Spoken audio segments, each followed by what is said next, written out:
Hello my dear viewers, welcome to my YouTube channel.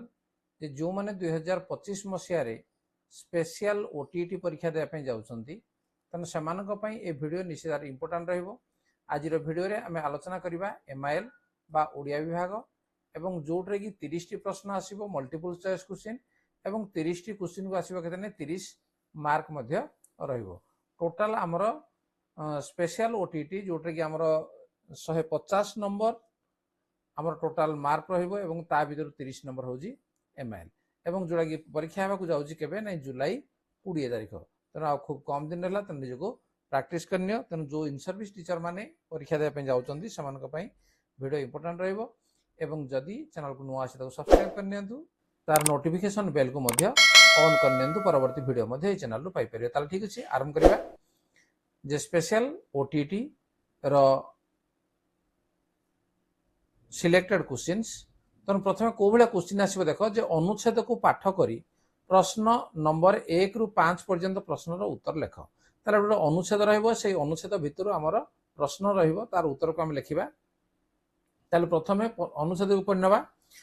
जातिर रक्त रे जहा मिसी जाई थाए ताहा ही जातीय संपद। तो जो गुड को इंपोर्टेंट ता भितर रहउजी ताको हमें कोन करा टी अंडरलाइन हमें करनेबा पढला बेले।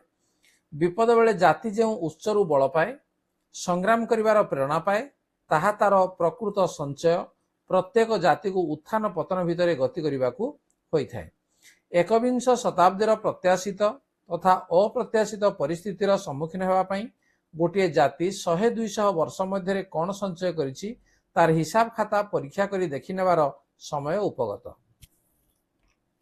गोटे 2टी शताब्दी मध्य जाति जहा संचय करिथाए ताहा तार स्व अर्जित। यह व्यतीत जाति किछि पैतृक संपत्तिर अधिकारी होइथाए। पैतृक संपत्ति को रक्षा करिया पई अवश्य दूरदृष्टि और दक्षता आवश्यक। अर्जित संपद तथा पैतृक संपद उभय बल गोटे जाति संकट अतिक्रम करिपारे। इंग्रेज जातिर जो गौरव विंश शताब्दी आरंभ थिला, शताब्दीर द्वितीयार्धरु ताहा क्षय हेबाको आरंभ करिछि। इंग्लैंड वर्तमान गति निम्नगामी। गोटे जातिर उत्थान पतनर गणित एते जटिल जे क्यों अंतर्निहित शक्ति जातिर अधोगति को रोकीदेव से कथा दम्भर सहित कही हुए नहीं। तथापि मन को प्रश्न आसे जे इंग्लैंड गणतांत्रिक परंपरा से जातिर निम्नगामी गति को रोकीदेव और जाति को ध्वंस देवाकू देव नहीं। ताले अनुच्छेद को नहीं आमर प्रश्नावली रही। प्रश्न कौन अच्छी देखा जे प्रथम प्रश्न, जातीय संपद क्या कह जाए? गच्छित थिबा संपद, जातिर रक्त रे जहा मिसी जाई थाए, जातिर इतिहास रे जहा लिपिबद्ध होई रही थाए, जहा को नहीं जाति गर्व करे। जातीय संपद क्या कह जाए?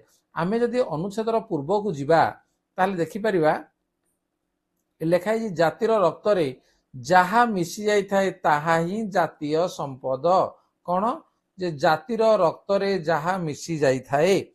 तेणु आमे देखिबा जे हमर ऑप्शन भितर कौन अछि जे जातिर रक्त रे जहा मिसी जाई थाए ऑप्शन नंबर 2 रे अछि। तेणु बी होजी सठिक उत्तर। तेणु अनुच्छेद भितर तार उत्तर अछि, ताकू ठीक भाव में पढ़ी ताकू उत्तर आमे लिखिबा। जातिर प्रकृत संचय कौन? विपद बेले जाति जो उच्च रु बल पाए, संग्राम करिवार प्रेरणा पाए, कष्ट सह करी जाति संचय करथिबा संपद, जो इतिहास को नहीं जाति गर्व करे, धर्म द्वारा संचय करा जाउथिबा संपद। तो या भीतर सठिक उत्तर किए आसीबो जे ए जे विपद बेले जाति जो उच्च रु बल पाए, संग्राम करिवार प्रेरणा पाए। नेक्स्ट नंबर 3, प्रत्येक जाति को कहा मध्य दे गति करने को होता है? संघर्ष मध्य दे, वाद विवाद दे, उत्थान पतन भितर दे, गतानुगतिक धारा मध्य दे। तेणु तार सठिक उत्तर होची कौन जे उत्थान पतन भितर दे, जोड़ा कि अनुच्छेद भितर रही। नेक्स्ट, जातिर स्व अर्जित कौन? गोटे 2टी शताब्दी मध्य जाति जहाँ संचय करिथाए, गोटे जाति जहाँ निज बाहुबल संचय करिथाए, गोटे जातिर पूर्वपुरुष माने जहाँ संचय करिथांती, गोटे शताब्दी मध्य जाति जहाँ संचय करे। जदि अनुच्छेद को आमे देखिबा ताले ए होबो हमर सठिक उत्तर। गोटे 2टी शताब्दी मध्य जाति जहाँ संचय करिथाए ताहा होजी जातिर स्व अर्जित। नेक्स्ट नंबर 5, पैतृक संपत्ति को रक्षा करिया पई कौन आवश्यक? तेणु पैतृक संपत्ति को रक्षा करिया पई कौन आवश्यक? उत्तम रक्षणाबेक्षण, दूरदृष्टि और दक्षता आवश्यक, सुयोग्य संतान, कठिन परिश्रम। तेणु आम जब अनुच्छेद को जीवा ता भीतर लिखाई दूरदृष्टि और दक्षता आवश्यक। तेणु ये तो 5टी प्रश्न गला। तापर आसला गोटे कविता। तेणु ये कविता को आम पढ़ा और कविता अनुसार तार उत्तर को करवा कोड़ाई नंबर 6 रु 10। ताले कविता को पढ़ी नवा।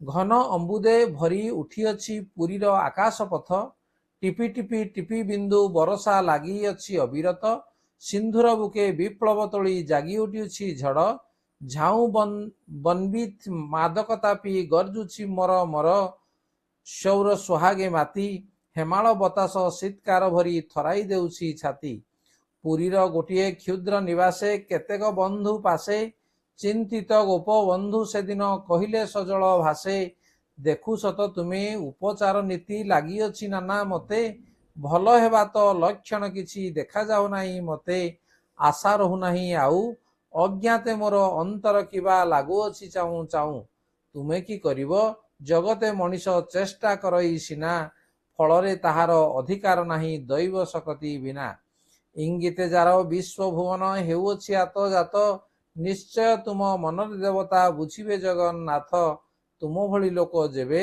सबु जाणु जाणु एपरि होइबो आमे कि करिबु तेबे, निर्मल एक संवाद तेबे मिलिला अकस्मात, कुशभद्रार बक्षे जगिछि बन्यार वित्पात, प्रलयर स्रोते भासी जाइअछि शत शत घर द्वार, प्रलयर स्रोते डूबी जाइअछि शत शत परिवार, गोप अंचल धरी उठुछि कातर हाहाकार रब गगन मथित करी।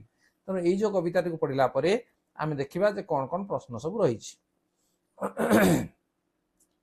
पुरीर आकाश पथ केउथिरे भरी रही? मेघ, घन मेघ, बादल खंड, कुहुड़ी। तेणु तार सठिक उत्तर कौन? जे घन मेघरे भरी रही। सिंधु बुके किए से विप्लव तोली थिला? बन्या, झड़, मरुड़ी, भूमिकंप। जदि कविता को आम जीवा ताले कौन अच्छी नहीं झड़ सिंधु बुके किए से विप्लव तोली थिला? नहीं झड़ विप्लव तोली थिला। हेमाल बतास कौन थराई देउथिला? हाथ, पिठी, छाती, गोड़। तो तार सठिक उत्तर हूँ कौन? जे छाती। अनुच्छेद भितर सीधा सड़क लिखा जाइए।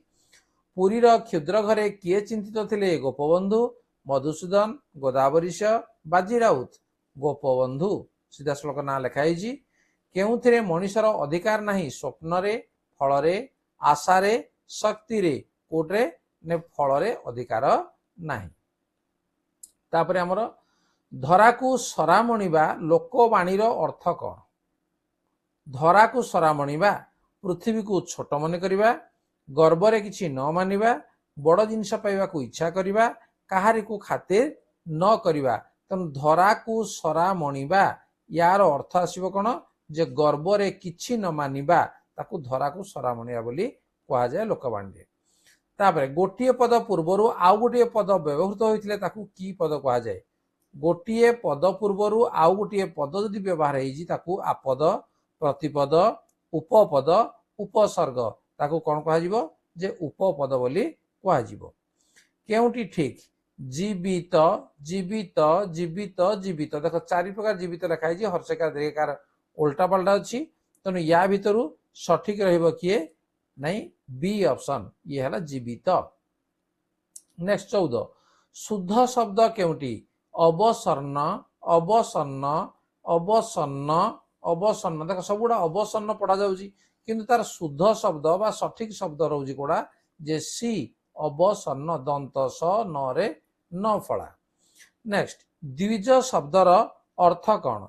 द्विज, द्विज कहले कौन? ब्राह्मण 2 प्रकार, डेणा, द्वीप। तेणु द्विज कहले ब्राह्मण को द्विज बोली कहा जाए। ठीक अच्छे। नेक्स्ट 16 ज्वलंतर विपरीत शब्द कौन? निर्वापित, अज्वलंत, निदर्शन, अग्नि।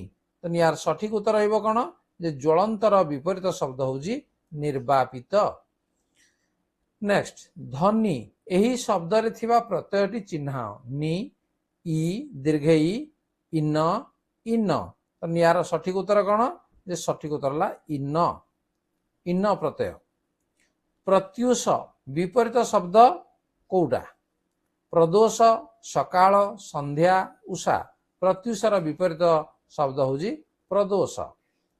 असरपी, एही शब्दर अर्थ कौन? असरपा, असरंती, सुनामोहर, अमूल्य रत्न। ତେଣୁ ଅସରପି ଏଇ ଶବ୍ଦର ଅର୍ଥ ହେଉଛି ସୁନା ମୋହର। ନେକ୍ସଟ, କେଉଁ ଶବ୍ଦଟି ଠିକ? ଦମ୍ପତି ଦମ୍ପତି ଦମ୍ପତି ଦମ୍ପତି। ତେଣୁ ଚାରିଟାକ ଦମ୍ପତି ଆମେ ପଢି ପାରୁଛେ, କିନ୍ତୁ ଶବ୍ଦକୁ ଯଦି ଆମେ ଦେଖିବା ତାହେଲେ କୋଉଟା ନା ଏଇ ବି ଅପସନ ଅଛି ଦମ୍ପତି, ଇଏ ହେଉଛି ଠିକ। ଶବ୍ଦ ବାକ୍ୟରେ ବ୍ୟବହୃତ ହେଲେ ତାକୁ କଣ କୁହାଯାଏ? ଶବ୍ଦ ବାକ୍ୟରେ ବ୍ୟବହୃତ ହେଲେ ତାକୁ ବର୍ଣ୍ଣ, ଲିପି, ପଦ, ଧ୍ୱନି, ତାକୁ ଆମେ କଣ କହିବା? ସେ ହେଉଛି ଗୋଟିଏ ପଦ ବୋଲି ଆମେ ତାକୁ କହିବା। ଉତ୍କଳ କେଶରୀ କାହାକୁ କୁହାଯାଏ? ଯଦୁମଣି ମହାପାତ୍ର, ହରେକୃଷ୍ଣ ମହତାବ, ପଦ୍ମଚରଣ ରାୟ, ମଧୁସୂଦନ ଦାସ। ତେଣୁ ଆମେ ଜାଣିଛେ ଯେ ଉତ୍କଳ କେଶରୀ ହରେକୃଷ୍ଣ ମହତାବ। ଠିକ ଅଛି। ନେକ୍ସଟ, କାଳିଦାସଙ୍କୁ ଭାରତର ସେକ୍ସପିୟର କୁହାଯାଏ। ଏହି ବାକ୍ୟରେ ସେକ୍ସପିୟର କି ପ୍ରକାର ବିଶେଷ୍ୟ ପଦ? ନାମବାଚକ, ବସ୍ତୁବାଚକ, ଜାତିବାଚକ, ଗୁଣବାଚକ। ତେଣୁ ତା ସଠିକ ଉତ୍ତର ଆସିବ କଣ? ନାହିଁ, ଗୁଣବାଚକ। କାହିଁକିନା ସେକ୍ସପିୟରଙ୍କର ଗୁଣ ଯାହା କାଳିଦାସଙ୍କର ଗୁଣ ପ୍ରାୟତଃ ସମାନ ହେଇଥିବାକୁ କାଳିଦାସଙ୍କୁ ଭାରତର ସେକ୍ସପିୟର କୁହାଯାଏ। ତେଣୁ ଇଏ ହେଉଛି ଗୁଣବାଚକ ବିଶେଷ୍ୟ ପଦ। ବାଉଁଶରୁ କାଗଜ ତିଆରି ହୁଏ। କାଗଜ କି ପ୍ରକାର ବିଶେଷ୍ୟ? କାଗଜ ନାମବାଚକ, ବସ୍ତୁବାଚକ, ଜାତିବାଚକ, ଗୁଣବାଚକ। ତେଣୁ କାଗଜ ହେଉଛି ବସ୍ତୁବାଚକ ବିଶେଷ୍ୟ। ନେକ୍ସଟ, କାଗଜରୁ ବହି ତିଆରି ହୁଏ। ବହି କି ପ୍ରକାର ବିଶେଷ୍ୟ? ଇଏ ହେଲା ଆମର ନାମବାଚକ, ଜାତିବାଚକ, ଗୁଣବାଚକ, ବସ୍ତୁବାଚକ। ତେଣୁ ଇଏ ମଧ୍ୟ ହେଉଛି ବସ୍ତୁବାଚକ ହବ। ନେକ୍ସଟ, କେଉଁ ପଦ ବିଶେଷ୍ୟ ପଦର ଅର୍ଥକୁ ସଂକୁଚିତ ଓ ସୀମିତ କରେ? ସଂକୁଚିତ ଓ ସୀମିତ କରେ। ଅବ୍ୟୟ, କ୍ରିୟା, ବିଶେଷଣ, ସର୍ବନାମ। ତେଣୁ ୟାର ସଠିକ ଉତ୍ତର ରହିବ କିଏ? ଯେ ବିଶେଷଣ। ବିଶେଷ୍ୟ ପଦର ଅର୍ଥକୁ ସଂକୁଚିତ କରିଥାଏ। ଐଶ୍ୱରିକ କି ପ୍ରକାର ଶବ୍ଦ? ବିଶେଷ୍ୟ, ବିଶେଷଣ, ଅବ୍ୟୟ, ସର୍ବନାମ। ତେଣୁ ୟା ସଠିକ ଉତ୍ତର ହେଉଛି ଇଏ ହେଉଛି ଗୋଟିଏ ବିଶେଷଣ। ନେକ୍ସଟ, ଧାତୁ ସହିତ କେଉଁ ପ୍ରତ୍ୟୟ ଯୋଗ କଲେ ଶବ୍ଦଟି ଏକ କ୍ରିୟାବାଚକ ବିଶେଷ୍ୟ ହୁଏ? ଇବା, ଇଲ୍, ଇଚ୍, ଇଭ୍। ତେଣୁ ୟାର ସଠିକ ଉତ୍ତର ଆସିବ କଣ? ଯେ ଇବା। ଠିକ ଅଛି। କ୍ରିୟା ଏକାଧିକ ପଦର ମିଳନରେ ଗଢ଼ା ହେଲେ କେଉଁ କ୍ରିୟା ହୁଏ? କ୍ରିୟା ଏକାଧିକ ପଦର ମିଳନରେ ଗଢ଼ା ହେଲେ ତାକୁ ଆମେ କେଉଁ କ୍ରିୟା କହିବା?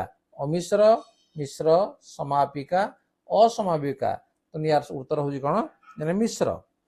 ଶିଶୁଟି ଧାଉଁଅଛି। ଏହି ବାକ୍ୟରେ ଧାଉଁଅଛି କେଉଁ ପ୍ରକାର କ୍ରିୟା? ମିଶ୍ର, ସମାପିକା, ଅମିଶ୍ର, ଅସମାପିକା। ତେଣୁ ଇଏ ହବ ଅମିଶ୍ର।